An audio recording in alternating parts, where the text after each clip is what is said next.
Welcome to the debate. Today, we are examining the health implications of the early bird versus night owl chronotypes. We're looking really closely at the question, early bird versus night owl, which is healthier? Right, and our discussion today emerges directly from, well, a pretty extensive review of recent epidemiological studies, neurological research, and the latest chronobiology literature. Exactly. We are exploring a central question that really strikes at the heart of human behavior and biology. Is the evening chronotype inherently less healthy due to human biology and the neurological vulnerabilities of the mind after midnight? Or are the observed health disparities simply the result of social jet lag, a societal structure that essentially forces night owls into chronic circadian misalignment? Yes. So to state our positions clearly right up front, I will be arguing that early birds hold a distinct, biologically ingrained, physiological and psychological health advantage. And I'll be arguing that night owls suffer health deficits primarily due to societal scheduling constraints and environmental factors, rather than any inherent biological disadvantage. To lay out my position clearly from the start, I approach this from the perspective that the early bird chronotype is, well, it's objectively healthier. And the reason is quite fundamental. Aligning one's circadian rhythm with natural daylight confers profound, measurable physiological and psychological protections. I mean, human beings are, at our core, a diurnal species. Meaning we are biologically wired to be active during the day and asleep at night. Exactly. Our internal biological clocks have evolved over millions of years to synchronize with the 24-hour rotation of the Earth and that natural light-dark cycle. When we deviate from this, we see tangible, systemic health consequences. And we aren't just talking about feeling a little groggy in the morning.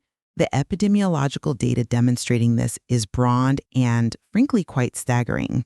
Well, but we have to be careful about how we interpret that data. We do, which is why I want to look at a massive recent study out of China. This wasn't some small self-reported survey. They looked at a prospective cohort of over 500,000 participants and followed them for nearly 14 years. By tracking these individuals over a decade, they can strip away a lot of that short-term noise.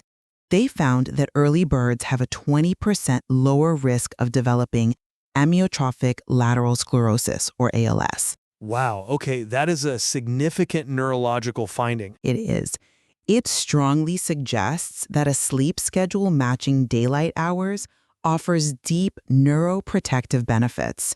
Beyond just disease prevalence, we have to look at the inherent nature of late-night wakefulness itself. There's mounting evidence that staying awake late into the night is inherently detrimental, completely independent of whether you prefer to stay up late or not. The period after midnight introduces specific risks regarding cognitive decline and behavioral dysregulation. Simply put, human biology does not function optimally in the middle of the night. A lifestyle that aligns with the sun is just fundamentally superior for long-term health. I appreciate that framing, and I certainly don't dispute the numbers in the Chinese cohort. But my position is that night owls are not inherently unhealthy or biologically cursed. The concept we really need to understand to make sense of the data you just referenced is social jet lag, or SJL. Let's unpack that for a moment, because it is a critical term for this discussion. Right. Social jet lag is the chronic discrepancy between a person's biological clock and societal obligations. Think about early school start times or the standard 9-to-5 work schedule. For an evening chronotype, their biological clock is practically screaming at them to sleep in, but the social clock demands they wake up at 6:30 a.m. to commute. So they're constantly operating in a state of friction. Severe friction. It is essentially the biological equivalent of flying from New York to Paris every single weekend, except you never actually leave your bedroom. When you look at the poor health outcomes observed in evening types, the metabolic issues, the cardiovascular disease, the mental health struggles you alluded to, I argue that these are artifacts of this forced circadian misalignment. It's the resulting chronic sleep debt rather than some flawed genetic coding inherent to being a night owl. But can we really blame society for all of it? We actually saw a natural experiment regarding this exact question during the COVID-19 pandemic. When flexible working conditions were widely implemented and people stopped commuting, night owls were suddenly allowed to follow their natural rhythms and sleep later into the morning. And what happened? Their sleep duration and quality improved dramatically. Correspondingly, their symptoms of depression and insomnia decreased significantly. Therefore, the issue isn't the chronotype itself. The issue is the environmental mismatch. It's the friction between biology and an inflexible society. I see why you think that, but let me give you a different perspective on the mental health aspect of this, which brings us to our first major point of contention. If the issue were purely societal mismatch, as you say, then night owls who are allowed to stay up late and sleep in shouldn't experience worse mental health outcomes. They are living in alignment with their natural clocks, so they should be fine. Yet, the data tells a very different story. You're referring to the recent Stanford medicine study? Yes, involving nearly 75,000 adults. What makes this study so compelling is that they didn't just ask people what their chronotype was. They used wearable devices to track actual sleep behavior. They looked specifically at the intersection of a person's preferred chronotype and what they were actually doing at night. And the results were certainly interesting. They found that staying up late is associated with higher rates of mental and behavioral disorders, regardless of a person's natural chronotype. This is the crucial part. Night owls who were completely true to their late-night biological preference were actually 20 to 40% more likely to have been diagnosed with a mental health disorder compared to night owls who managed to force themselves into an earlier sleep schedule. Even though they were fighting their natural rhythm? Exactly. The lead researcher concluded that shifting bedtime earlier reduces mental health risk across the board, establishing a strong case for a universal lights out by 1 a.m. rule. This heavily supports what chronobiologists call the mind after midnight hypothesis. Which argues that the brain literally changes in the middle of the night. Yes. It suggests that neurological and physiological changes late at night, specifically reduced prefrontal inhibition, fundamentally alter how we process the world. The prefrontal cortex is essentially the brain's braking system for impulses. After midnight, those brakes start to fail. This alters reward processing and fosters impulsivity, negative mood, and poor decision-making. The brain is simply not optimized for emotional regulation after midnight, no matter what your genes say. I come at it from a different way. I acknowledge the Stanford data, and frankly, 75,000 people with wearable tracking is a sample size you can't just brush off. But we have to add some crucial nuance here, particularly the findings from the McGill University study. They utilized artificial intelligence and sophisticated brain imaging to look at this exact issue. And what did the AI reveal that the wearable data missed? It revealed that night owls are not a monolith. By mapping brain connectivity patterns, they identified distinct biological subtypes of evening people. While it is true that one specific subtype struggles with emotional regulation and depression, perhaps aligning with the Stanford findings, another entirely distinct group of night owls actually performs better on cognitive tests than other groups. We cannot paint all evening types with a broad brush of psychiatric vulnerability just because they are awake at 1 a.m.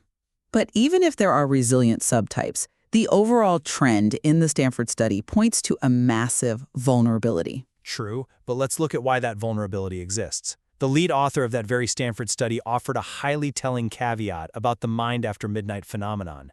He suggested that late-night mental health struggles, particularly feelings of profound isolation and depression, might be heavily exacerbated by cultural factors. How so?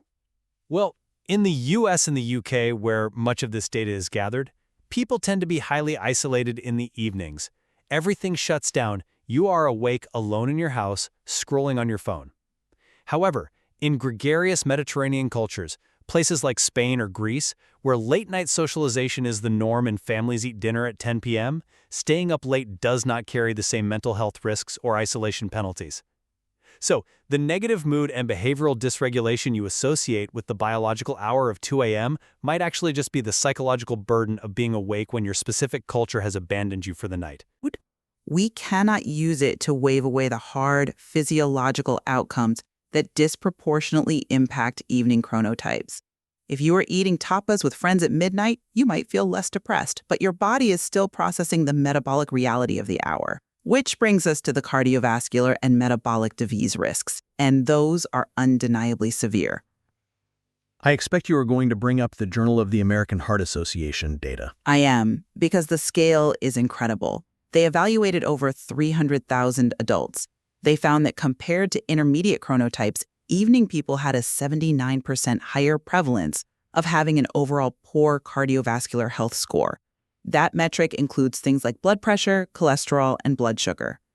A 79% jump is massive. It is, but more alarming is the longitudinal data. Over a 14-year follow-up, night owls had a 16% higher risk of having a heart attack or stroke. And we see identical trends in metabolic health. There was a landmark study of more than 63,000 nurses. Nurses are a vital cohort because their shift work and schedules are meticulously documented. That study demonstrated that self-proclaimed night owls were 54% more likely to have an increased risk of type 2 diabetes. Again, large numbers, but we have to ask what is actually driving them. What's driving them is biology. Evening chronotypes exhibit significantly higher concentrations of blood glucose and higher levels of LDL, the bad cholesterol, and triglycerides. When you look at the evening chronotype, we see a clear, undeniable pattern of deteriorating heart and metabolic health. It strongly suggests that when you delay your body's natural clock, you're exposing your system to underlying biological vulnerabilities. These statistics are simply too vast to ignore. I'm sorry, but I just don't buy that. Let me tell you why I fundamentally challenge the mechanism you're implying here. You are conflating statistical correlation with genetic causation. Explain the difference in this context. Yes, observational studies link eveningness to obesity and diabetes. But we have a tool in genetics called Mendelian randomization. It is essentially nature's randomized controlled trial. Instead of just asking people what time they sleep and if they have diabetes, Mendelian randomization looks at their actual genetic blueprint, their polygenic score. Meaning it looks at the entire symphony of genes that make someone a night owl. Exactly. And these Mendelian randomization studies consistently demonstrate that chronotype does not causally affect BMI or type 2 diabetes at a genetic level. The genetic coding of the evening body clock does not inherently generate disease. The night owl genes do not flip a switch that causes diabetes genes to activate. If the genes don't cause it, where are these massive 54% and 79% statistics coming from? Environmental factors and circadian misalignment. Let's look at the recent Harvard research regarding artificial light.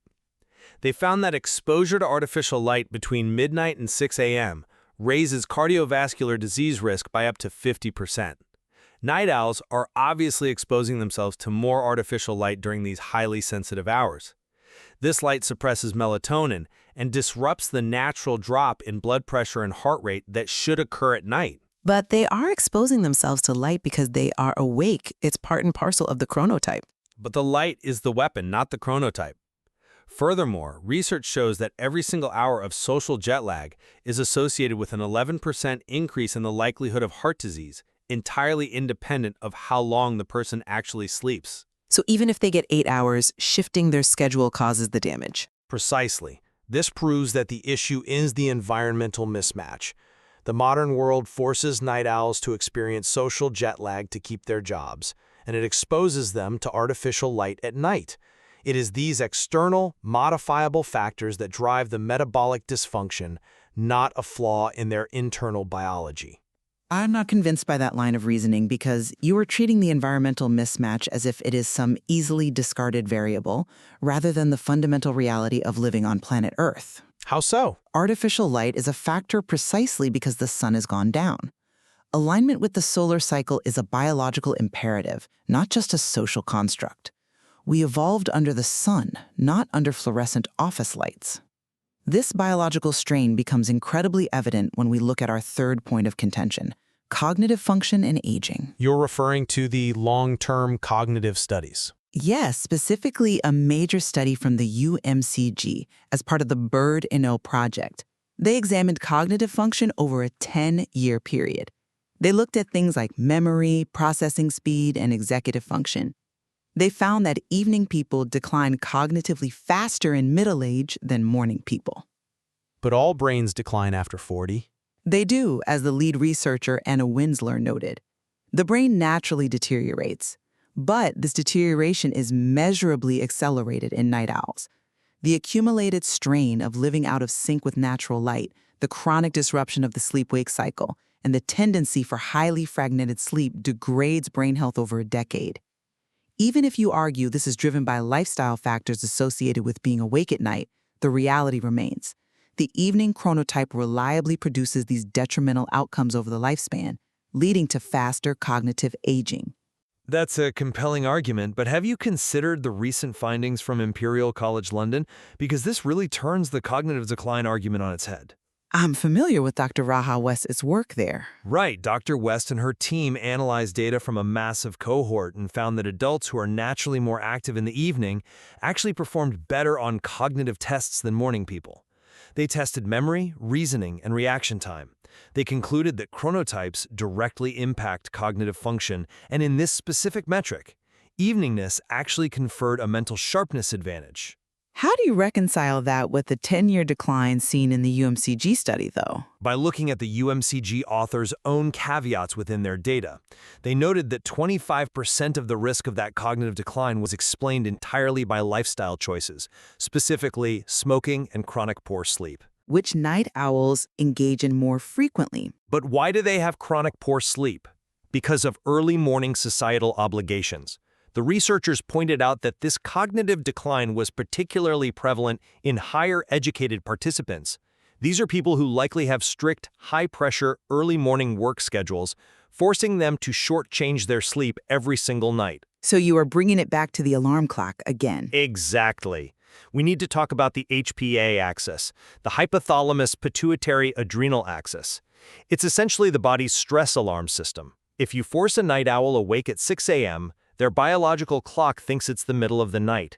Their HPA axis blares the alarm, flooding their system with cortisol. So again, it is the chronic sleep deprivation caused by a rigid society paired with coping mechanisms like smoking to stay alert that drives the cognitive decline. It is not the evening chronotype itself. That's an interesting point, though I would frame it quite differently. I concede that forcing a night owl awake prematurely spikes cortisol.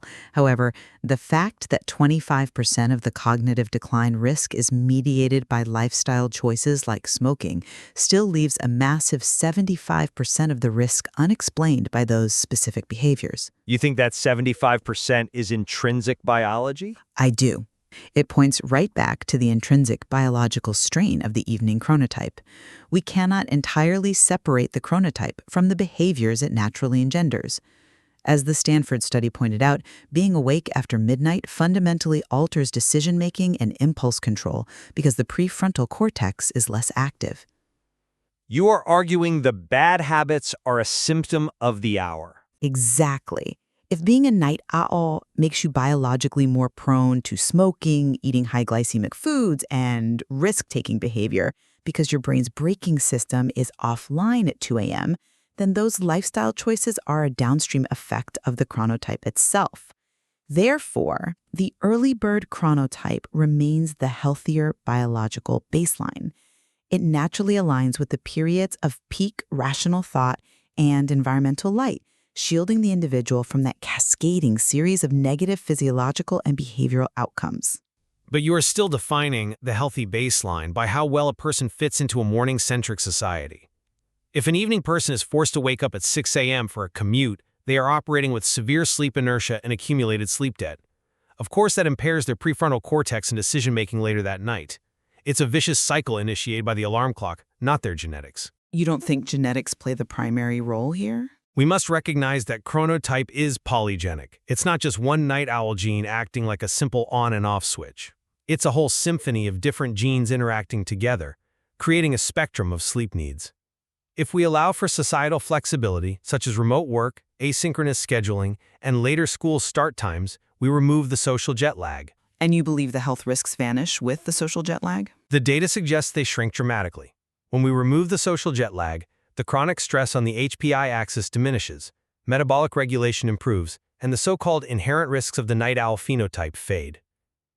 The Imperial College London study showing superior cognitive test performance in evening types proves that when night owls are assessed fairly, when they are well-rested and aligned with their biology, they possess unique neurological strengths. To summarize my position, in light of our discussion today, I maintain that aligning human behavior with the natural solar cycle yields undeniably stronger health outcomes across the board.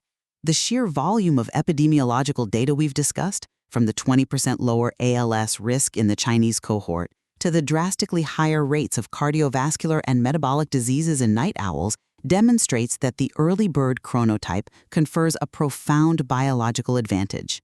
Even considering the societal pressures. Yes, while societal constraints certainly add stress to night owls, the neurological realities of the mind after midnight hypothesis show us that late-night wakefulness inherently degrades mood, impulse control, and rational decision-making regardless of your natural chronotype. Human biology is tethered to the sun, and the further we drift from that ancient rhythm, the more our cardiovascular, neurological, and metabolic health suffers. And to summarize my perspective, the narrative that night owls are biologically destined for poor health is a misinterpretation of the data. The night owl risk is fundamentally a solvable problem of environmental modification and societal flexibility, rather than a biological curse. Because of the genetic data. Correct. Mendelian randomization studies prove there is no direct genetic causation between the evening chronotype and metabolic diseases like obesity or diabetes. Instead, the damage is done by social jet lag, the chronic biological trauma of forcing evening types to conform to a 9-to-5 world, and the corresponding exposure to artificial light at night. When night owls are granted the flexibility to align their sleep with their internal clocks, their health, sleep quality, and mental well-being improve dramatically. They even demonstrate superior cognitive sharpness in certain assessments.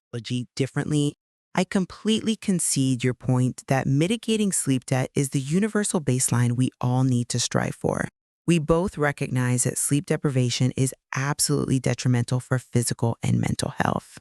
And while I place the blame on society rather than biology, I agree that maintaining strict sleep regularity, going to bed and waking up at consistent times is a critical behavior for all chronotypes. Furthermore, we both acknowledge the severe dangers of late-night artificial light exposure and how it disrupts circadian rhythms and cardiovascular health. Yes, and I think we can agree that avoiding unhealthy dietary choices and impulse-driven behaviors late at night is necessary for long-term well-being, regardless of whether your prefrontal cortex is struggling due to biology or an early alarm clock. Looking at this deeply really forces us to reflect on the immense complexity of the human circadian rhythm. There is immense value in examining health outcomes through both the hard genetic lens of biological clocks and the sociological lens of how our modern world interacts with those clocks. I couldn't agree more. There is so much more to explore in the scientific material regarding personalized chronobiology and how we might one day tailor medical interventions, light therapy, and even work schedules to optimize health for all chronotypes. We will leave it there for today. We won't declare a winner or suggest one lifestyle is definitively superior in every context. Instead, we leave it to you, the listener, to reflect on how your own daily routines interact with your unique biology. Thank you for joining us on The Debate.